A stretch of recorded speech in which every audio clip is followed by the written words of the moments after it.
भारत देश के सभी सम्मानीय नागरिक बंधुओं, आप सभी को मंदसौर से अशोक सर का नमस्कार। नागरिक बंधुओं, आपका डाकघर में खाता होगा। आप आपकी छोटी छोटी बचत को डाकघर के विभिन्न खातों में जमा करते होंगे। डाकघर में जब आप बचत खाता खोलते हैं तो डाकघर के द्वारा एक पासबुक दी जाती है और उस पासबुक के सबसे अंतिम पृष्ठ पर कुछ महत्वपूर्ण निर्देश आपके लिए छपे हैं जिनको आपको पढ़ना चाहिए, जिससे कि आप उन निर्देशों को पढ़कर सावधान हो जाए। आइए जानते हैं क्या वो निर्देश। नागरिक बंधुओं, पासबुक जमाकर्ता के लिए उसके द्वारा किए गए लेन देनों का रिकॉर्ड है और इसमें दर्शाए गए शेष पर वैधानिक रूप से दावा नहीं किया जा सकता।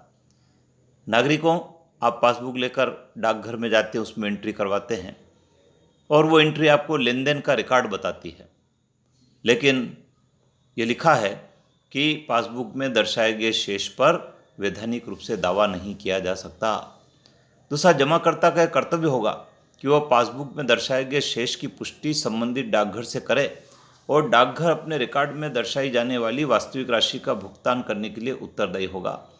डाकघर के रिकॉर्ड में आपके नाम से जो राशि जमा है उसी राशि का भुगतान करने के लिए डाकघर उत्तरदायी होगा।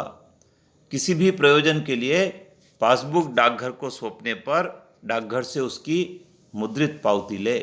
यदि आप किसी भी काम के लिए डाकघर में पासबुक देते हैं तो आपका कर्तव्य है कि आप डाकघर से उसकी पावती जरूर लें, जिससे कि यदि डाकघर से पासबुक खो जाए तो आप उसके लिए डाकघर से कह सकें। पासबुक को हमेशा अपनी निजी अभिरक्षा में रखें, अर्थात अपने पास सुरक्षित रखें। किसी अन्य व्यक्ति को पासबुक सौंपने की स्थिति में पैसे की किसी भी प्रकार की हानि होने पर डाकघर उसके लिए जिम्मेदार नहीं होगा। आपको ही आपके पासबुक की रक्षा करना है। पासबुक में कहीं पर भी नमूना हस्ताक्षर न करें।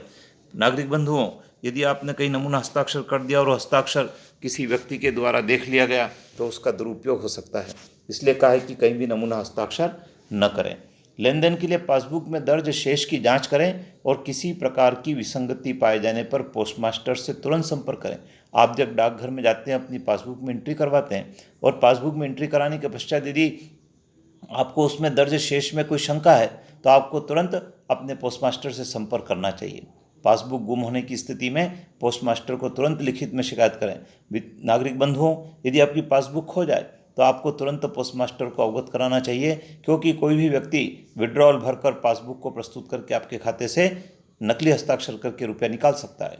यदि पते में कोई बदलाव हो तो इसकी सूचना पोस्टमास्टर को दें। यदि आपके खाता खोलते समय जो आपने एड्रेस दिया था उसमें कुछ परिवर्तन हो गया है तो आपका दायित्व है कि आप परिवर्तन की सूचना पोस्टमास्टर को दें। प्राधिकृत एजेंट सहित किसी भी व्यक्ति को हस्ताक्षर किया हुआ बिना भरा हुआ निकासी फॉर्म न दे। जो रुपये निकालने का फॉर्म होता है उस फॉर्म को किसी भी एजेंट को बिना भरा हुआ, मतलब ब्लैंक फॉर्म, अपने हस्ताक्षर करके न सौंपें, क्योंकि इससे जोखिम है। अपने खाते से किसी की निकासी के लिए पोस्टमास्टर या प्राधिकृत एजेंट को संदेशवाहक के तौर पर नियुक्त न करें। आप किसी को भी अपने खाते से पैसे निकालने के लिए जो संदेशवाहक होता है उसे नियुक्त न करें। या तो आप स्वयं उपस्थित हों या चेक के माध्यम से आप आपके खाते में से लेन देन करें। तो नागरिक बंधुओं, जब आप खाता खुलवाएं तो बैंक के द्वारा पासबुक दी जाती है। उस पासबुक में बचत खाता, आवर्ती खाता, जमा खाता, वरिष्ठ नागरिक खाता, इन सब के बारे में विस्तार से नियम दिए होते हैं। आप उन नियमों को पढ़ें और उसका पालन सुनिश्चित करें, जिससे कि आपका खाता सुरक्षित रहे, आपका लेन देन सुरक्षित रहे, आपकी धनराशि सुरक्षित रहे। नागरिक बंधुओं, मेरा वीडियो अपने अधिक से अधिक साथियों को शेयर करें, जिससे कि वे भी सजग हो जाए। धन्यवाद।